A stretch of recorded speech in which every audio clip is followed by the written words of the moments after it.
Doctor ortho Ayurvedic oil and capsule. अब दर्द भी घुटने टेकेगा। कतर में एलएनजी प्लांट पर हमले के बाद ट्रंप की ईरान को दी खुली धमकी। जापान से कोरिया तक तेल पर मचा कोहराम।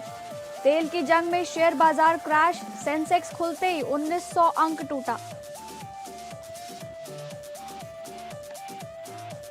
हिंदू नववर्ष के प्रथम दिन रामनगरी अयोध्या पहुंची राष्ट्रपति द्रौपदी मुर्मू। राम मंदिर में की श्री राम यंत्र की स्थापना, पूजन कर आरती उतारी।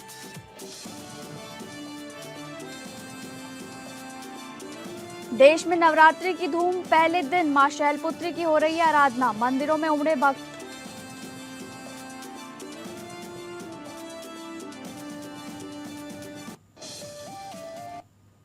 नमस्कार, आप सभी का स्वागत है टॉप अपडेट में। मैं हूं आपके साथ शालिनी राणा। शुरुआत करेंगे टॉप अपडेट की। मिडिल ईस्ट में बढ़ते तनाव के बीच डोनाल्ड ट्रंप ने ईरान को बड़ी चेतावनी देते हुए कहा कि कतर के एलएनजी इंफ्रास्ट्रक्चर पर हमला दोहराया गया तो सख्त कार्रवाई होगी। इस बीच इजरायल द्वारा ईरान के साउथ पार्स गैस फील्ड पर हमले के बाद हालात और बिगड़ गए हैं। जवाब में ईरान ने कतर और यूएई के गैस प्लांट्स को निशाना बनाया, जिससे कई जगह भारी नुकसान और आग लगने की खबर है। कतर ने सख्त कदम उठाते हुए ईरानी अधिकारियों को देश छोड़ने का आदेश दे दिया है। बढ़ते हमलों के बीच वैश्विक ऊर्जा आपूर्ति पर संकट गहराने लगा है। कच्चे तेल की कीमतें $113 प्रति बैरल तक पहुंच गई है, जिससे अंतर्राष्ट्रीय बाजारों में उथल पुथल मची हुई है। इसका असर भारतीय शेयर बाजार पर भी दिखा, जहां गिरावट दर्ज की गई है।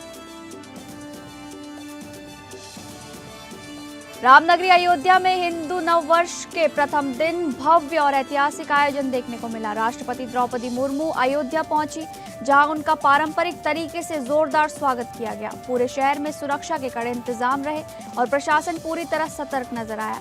राष्ट्रपति ने जागरूकता आग शंकराचार्य द्वारा रामनगरी में प्रवेश किया। इसके बाद वे श्री राम मंदिर पहुंची और द्वितीय तल पर अभिजीत मुहूर्त में श्री राम यंत्र की स्थापना की। वैदिक मंत्रोच्चार के बीच राष्ट्रपति ने विधि विधान से पूजा अर्चना कर आरती उतारी। इस आयोजन ने आस्था, परंपरा और सांस्कृतिक गौरव का अद्भुत संगम प्रस्तुत किया। नवरात्र के पावन अवसर पर प्रदेश भर में सुरक्षा व्यवस्था पूरी तरह चाक चौबंद कर दी गई है। सीएम योगी सरकार के भयमुक्त प्रदेश के संकल्प को ध्यान में रखते हुए विशेष इंतजाम किए गए हैं। धार्मिक स्थलों, मेलों और सार्वजनिक जगहों पर महिला पुलिस बल की तैनाती बढ़ाई गई है। भीड़भाड़ वाले इलाके में एंटी रोमियो स्क्वाड सघन जांच अभियान चलाया जा रहा है। संवेदनशील क्षेत्रों में पुलिस लगातार फुट पेट्रोलिंग कर रही है। सार्वजनिक स्थलों पर स्टंटबाजी और अर्थव्यवस्था अव्यवस्था फैलाने वालों पर सख्त कार्रवाई के निर्देश दिए गए हैं। साथ ही घरेलू हिंसा से पीड़ित महिलाओं के लिए महिला अधिकारियों द्वारा काउंसलिंग की व्यवस्था भी सुनिश्चित की गई है। पर्व त्योहारों को लेकर मुख्यमंत्री योगी आदित्यनाथ ने साफ संदेश दिया है कि परंपरा के दायरे में ही उत्सव मनाए जाएं और किसी भी तरह का उपद्रव बर्दाश्त नहीं किया जाएगा। उन्होंने कहा कि शांति और सौहार्द सर्वोपरि है और माहौल बिगाड़ने वालों के खिलाफ कठोर कार्रवाई की जाएगी। मुख्यमंत्री ने पुलिस को निर्देश दिया है कि अपराधियों में वर्दी का खौफ दिखना चाहिए और कानून व्यवस्था से कोई समझौता नहीं होगा। प्रशासन को सख्त हिदायत दी गई है कि किसी भी तरह की लापरवाही बर्दाश्त नहीं की जाएगी और हर हाल में शांति सुनिश्चित की जाए। उन्होंने कहा कि कोई भी घटना छोटी नहीं होती, हर सूचना को गंभीरता से लिया जाए। साथ ही उपद्रवियों की हर कोशिश को नाकाम करने के निर्देश दिए गए हैं। इसके अलावा एलपीजी की कालाबाजारी रोकने और गौ आश्रय स्थलों में बेहतर व्यवस्था सुनिश्चित करने को भी कहा गया है। लखनऊ में मुख्यमंत्री योगी आदित्यनाथ से कनाडा के उच्चायुक्त क्रिस्टोफर कूटर ने मुलाकात की। निवेश और तकनीकी सहयोग पर विस्तृत चर्चा की गई। इस दौरान दोनों पक्षों ने उत्तर प्रदेश को निवेश और इनोवेशन के उभरते केंद्र के रूप में आगे बढ़ाने पर सहमति जताई। उच्चायुक्त ने ग्रीन एनर्जी, एआई, डिफेंस और शिक्षा जैसे क्षेत्रों में सहयोग की संभावनाओं पर गहरी रुचि दिखाई। उन्होंने उत्तर प्रदेश में हुए इंफ्रास्ट्रक्चर और सुशासन के सुधारों की सराहना करते हुए इसे वैश्विक निवेश के लिए आकर्षक बताया। मुख्यमंत्री योगी आदित्यनाथ ने भी राज्य की निवेश अनुकूल नीतियों और औद्योगिक विकास का जिक्र करते हुए कनाडाई कंपनियों को निवेश का न्योता दिया। डिफेंस कॉरिडोर और ब्रह्मोस परियोजना का उल्लेख करते हुए राज्य की औद्योगिक क्षमता को रेखांकित किया गया। बैठक में तकनीक, कौशल विकास और नवाचार के क्षेत्रों में साझेदारी को आगे बढ़ाने पर सहमति बनी। झारखंड विधानसभा के बजट सत्र का समापन बुधवार को हंगामेदार माहौल में हुआ। सत्र के अंतिम दिन सत्ता पक्ष और विपक्ष के बीच विभिन्न मुद्दों को लेकर तीखी बहस देखने को मिली। दूसरी पाली में हेमंत सोरेन ने सदन को संबोधित करते हुए सरकार की उपलब्धियों और योजनाओं का ब्यौरा दिया। मुख्यमंत्री ने महिलाओं के सशक्तिकरण को सरकार की प्राथमिकता बताते हुए कई नई योजनाओं की घोषणा की।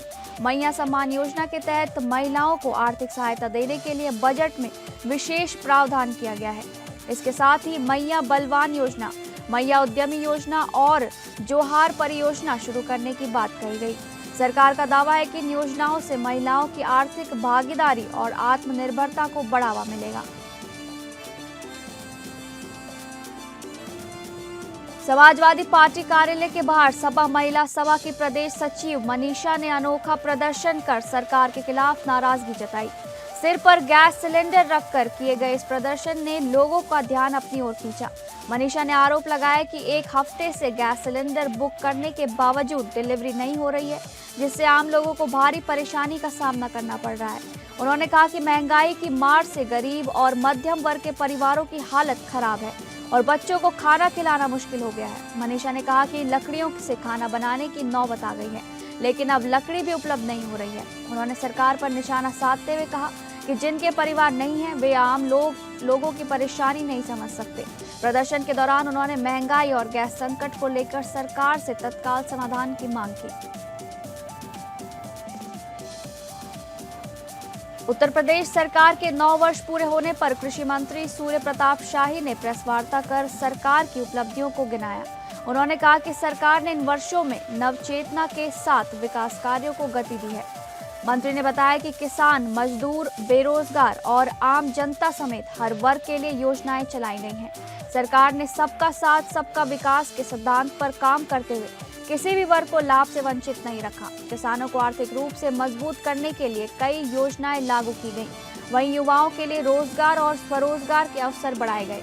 नववर्ष के मौके पर सरकार अपनी उपलब्धियों को जनता तक पहुंचा रही है। गैस सिलेंडर की कीमतों पर पूछे गए सवाल पर मंत्री ने कहा कि मिडिल ईस्ट के हालात का असर है, लेकिन सरकार सभी को गैस उपलब्ध कराने का प्रयास कर रही है। पुजारी के सरकारी अस्पताल परिसर में उस समय अफरा तफरी मच गई जब एक प्राइवेट गाड़ी में गैस रिफिलिंग के दौरान अचानक आग लग गई। आग भड़कते ही अस्पताल में मौजूद लोगों में हड़कंप मच गया और लोग जान बचाने के लिए इधर उधर भागने लगे।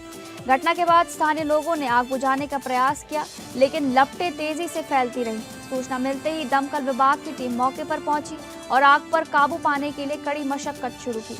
काफी प्रयास के बाद आग पर नियंत्रण पाया गया, लेकिन अब तक गाड़ी पूरी तरह खाक हो चुकी थी। रात की बात यह रही कि इस घटना में कोई जनहानि नहीं हुई। फिलहाल प्रशासन ने मामले की जांच शुरू कर दी है और गैस रिफिलिंग की वैधता की भी पड़ताल की जा रही है।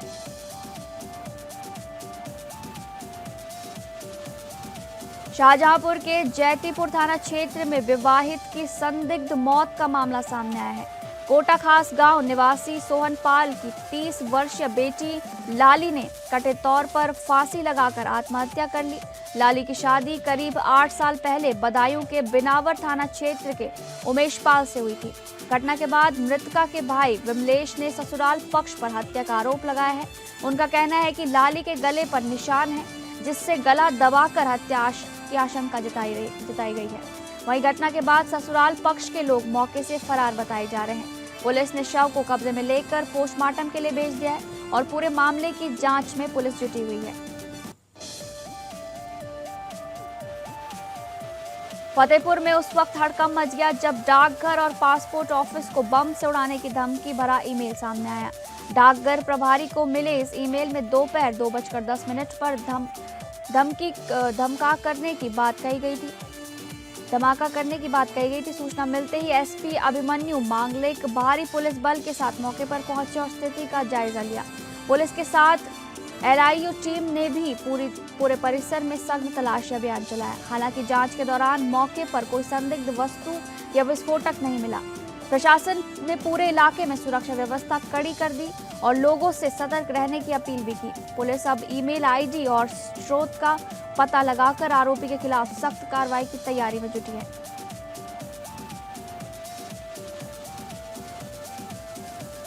गाजीपुर में उत्तर प्रदेश सरकार के 9 साल और केंद्र के 11 साल पूरे होने पर विकास कार्यों की बड़ी तस्वीर सामने आई है।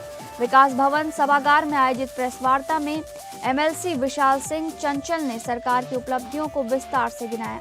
उन्होंने बताया कि जनपद में करीब 208 करोड़ रुपए की लागत से मेडिकल कॉलेज का निर्माण कराया गया है और नर्सिंग कॉलेज भी तेजी से बन रहा है। सड़क और इंफ्रास्ट्रक्चर के क्षेत्र में वाराणसी गोरखपुर हाईवे चौड़ीकरण और एक्सप्रेसवे कनेक्टिविटी जैसे बड़े काम हुए हैं। कृषि क्षेत्र में किसान सम्मान निधि और कुसुम योजना के जरिए किसानों को सशक्त बनाया गया है। वहीं सामाजिक योजनाओं के तहत पेंशन, आयुष्मान और आवास योजनाओं से हजारों लोगों को लाभ मिला है।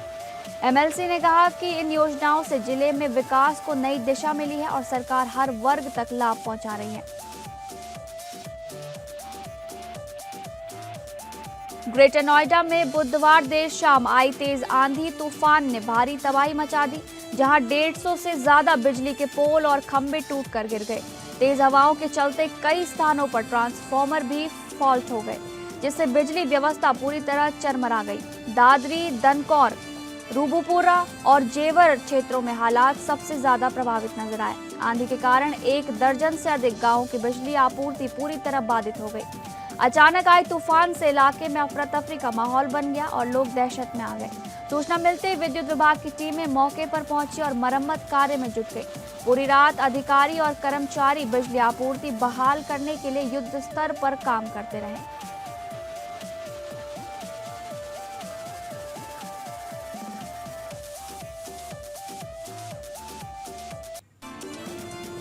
हरदोई की लोनी चीनी मिल में शीरे के स्टॉक में गड़बड़ी मिलने पर बड़ा घोटाला सामने आया है, जिसके बाद संबंधित अधिकारियों के खिलाफ एफआईआर दर्ज की गई है। जिला आबकारी अधिकारी के आकस्मिक निरीक्षण में अभिलेखों और वास्तविक स्टॉक में बड़ा अंतर पाया गया, जिससे हड़कंप मच गया। रिकॉर्ड में जहां 2,24,252 क्विंटल शीरा दर्ज था, वहीं टैंकों में 2,25,952 क्विंटल से अधिक शीरा मिला। करीब 1,700 क्विंटल अतिरिक्त शीरा मिलने से अवैध गतिविधियों और राजस्व नुकसान की आशंका जताई गई है। आरोप है कि लंबे समय से शीरे की चोरी कर अवैध मदिरा उत्पादन को बढ़ावा दिया जा रहा था। इस मामले में कार्यकारी निदेशक, यूनिट हेड और शीरा प्रबंधक के खिलाफ थाना शाहबाद में मुकदमा दर्ज किया गया है। पुलिस कार्रवाई के बाद मिल प्रशासन में हड़कंप है और आरोपी अधिकारी राजनीतिक पैरवी में जुटे बताए जा रहे हैं।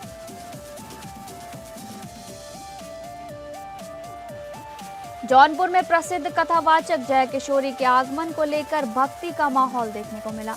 बुधवार शाम करीब 5 बजे वह रोहटा स्थित एक निजी आवास पर कुछ देर के लिए रुकी। इसके बाद उन्होंने सिद्दीकपुर स्थित राजहंस रिजॉर्ट में संगीतमय कथा का आयोजन किया। इस दौरान उन्होंने भगवान श्री कृष्ण की दिव्य लीलाओं, प्रेम और करुणा का वर्णन किया।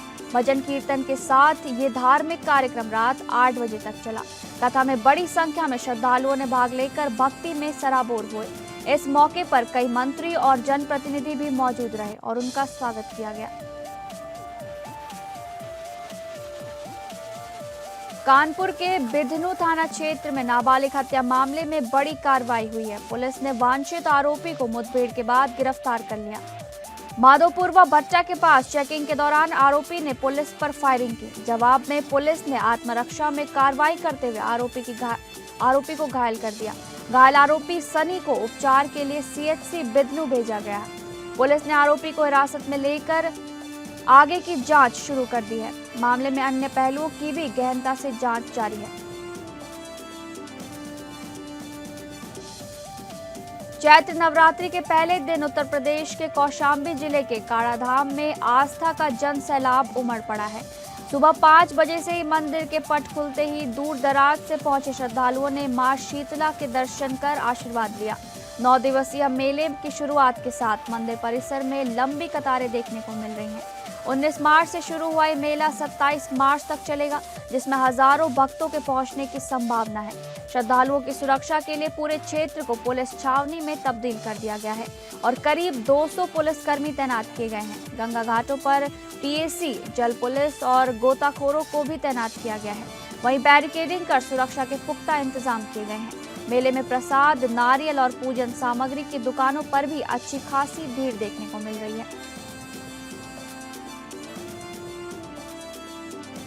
लखनऊ के गोमती नगर स्थित पासपोर्ट कार्यालय को साइनाइड गैस से भरे सिलेंडर से उड़ाने की धमकी मिलने से हड़कंप मच गया। सुबह ऑफिस की आधिकारिक मेल पर धमकी भरा ईमेल आने के बाद अधिकारियों को इसकी जानकारी हुई। पासपोर्ट अधिकारियों ने तुरंत पुलिस को सूचना दी, जिसके बाद मौके पर भारी पुलिस बल और बम निरोधक दस्ता पहुंचा। पूरे परिसर में सघन तलाशी अभियान चलाया गया, जिससे अफरा तफरी का माहौल बन गया। हालांकि जांच के दौरान कहीं भी कोई संदिग्ध या आपत्तिजनक वस्तु नहीं मिली। पुलिस ने पूरे इलाके को सुरक्षित घोषित कर दिया है। फिलहाल पुलिस ईमेल भेजने वाले की पहचान और शोध का पता लगाने में जुटी हुई है। सहारनपुर में पुलिस और बदमाशों के बीच हुई मुठभेड़ में एक बड़ा एनकाउंटर सामने आया है। 1 लाख के नामी और 44 मुकदमों में वांछित शातिर गौकश शहजाद को पुलिस ने ढेर कर दिया। जानकारी के मुताबिक विकास नगर मार्ग पर शहजाद की लोकेशन मिलने के बाद 2 थानों की पुलिस टीम ने उसे घेर लिया। खुद को घिरता देख बदमाश ने पुलिस पर फायरिंग शुरू कर दी, जिसके जवाब में पुलिस ने कार्रवाई की। मुठभेड़ के दौरान पुलिस के 2 जवान कुलदीप और सुमेंद्र भी घायल बताए जा रहे हैं। दोनों को इलाज के लिए अस्पताल में भर्ती कराया गया है। घटना की सूचना मिलते ही डीआईजी अभिषेक सिंह और एसएसपी अभिनंदन कुमार अस्पताल पहुंचे। एसएसपी ने शहजाद को बेहद कुख्यात अपराधी बताते हुए कार्रवाई को बड़ी सफलता बताया है। काशी में नवरात्र के प्रथम दिन मां दुर्गा मंदिर में भोर 2 बजे से ही श्रद्धालुओं की लंबी कतारें देखने को मिली। देश के विभिन्न राज्यों जैसे उड़ीसा, राजस्थान और महाराष्ट्र से आए भक्तों ने मां दुर्गा के दर्शन कर आशीर्वाद लिया। श्रद्धालुओं में जबरदस्त उत्साह देखने को मिला और लाखों लोगों ने दर्शन पूजन किया। गंगा स्नान के बाद भक्त मंदिर पहुंचकर मां दुर्गा के दर्शन कर रहे हैं, जहां गंगा घाट मंदिर से महज 1 किलोमीटर दूरी पर है। नवरात्र से पहले ही प्रशासन ने सुरक्षा व्यवस्था को लेकर पुख्ता इंतजाम कर लिए थे। मंदिर परिसर से लेकर आसपास के इलाकों में भारी पुलिस बल तैनात रहा, ताकि श्रद्धालु शांतिपूर्वक दर्शन कर सकें। ये पूजा अर्चना का सिलसिला पूरे 9 दिनों तक लगातार जारी रहेगा। आईपीएल के नाम को लेकर उठा विवाद अब पूरी तरह खत्म हो गया है और बीसीसीआई को बड़ी राहत मिली है। केरल हाईकोर्ट ने उस जनहित याचिका को खारिज कर दिया, जिसमें इंडियन प्रीमियर लीग नाम के इस्तेमाल को गैर कानूनी बताया गया था। अदालत ने साफ कहा कि याचिका में कोई ठोस आधार नहीं है और इतने वर्षों बाद इस तरह का मुद्दा उठाना तर्कसंगत नहीं है। इस फैसले के बाद आईपीएल अपने मौजूदा नाम के साथ बिना किसी बाधा के जारी रहेगा। वहीं आईपीएल 2026 को लेकर भी बड़ी अपडेट सामने आई है, जहां कर्नाटक सरकार ने बेंगलोर में मैचों के आयोजन को मंजूरी दे दी है। एक एम चिन्नास्वामी स्टेडियम में सुरक्षा व्यवस्था की समीक्षा के बाद ये फैसला लिया गया है। अब 28 मार्च से आईपीएल 2026 का धमाकेदार आगाज होने जा रहा है।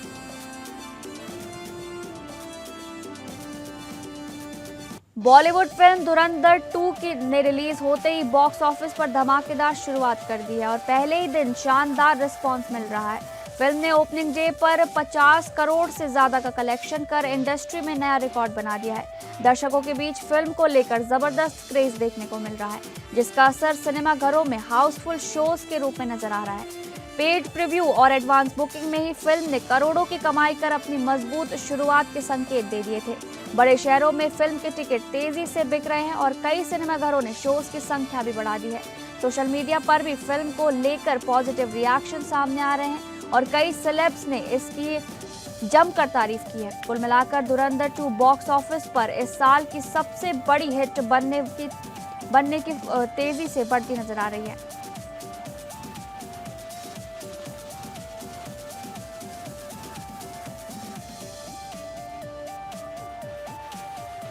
फिलहाल टॉप अपडेट में बस इतना ही। नमस्कार।